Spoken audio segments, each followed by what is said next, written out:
லீவுனால enjoy பண்ண hello ஐயா கல்லா கேஃப குலாம் த ஹயர் தமாம் மாஷா அல்லா மப்ரூத் வழக்கமாரு. இது என்னன்னு கேட்டீங்கன்னா,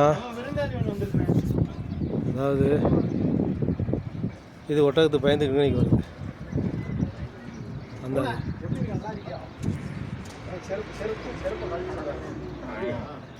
ஆமாம் உட்காரும் கீழே உட்காரும்ல செருப்போட போட்டுக்கிட்டு.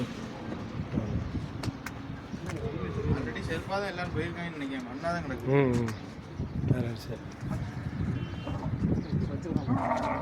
பெருநாள் லீவை முன்னிட்டு 3 ஒட்டகத்தை அறுத்து பிரியாணி போட்டு விற்றுட்டு அதுக்கப்புறம் கம்ப்ளீட்டாக இதெல்லாம் கிளியர் பண்ணிவிட்டு இது மேலே புல்லு எல்லாத்தையும் கம்ப்ளீட்டாக போட்டுட்டு இப்போ வந்து என்ன செய்யறாங்க, சூடானி போயிட்டு வரல வெக்கேஷன் முடிச்சுட்டு மீண்டும் ஃப்ரெஷ்ஷாக கலந்துக்கிட்டு இருக்காங்க. சீம்பால் வந்து ஒரு குழந்தை பிறந்து இந்த ஒயிட் கலர் பிறந்திருக்கு, அது சீம்பாலத்தை இப்போ நம்மளுக்கு தரப்போகிறாப்புல. அது சீம்பால்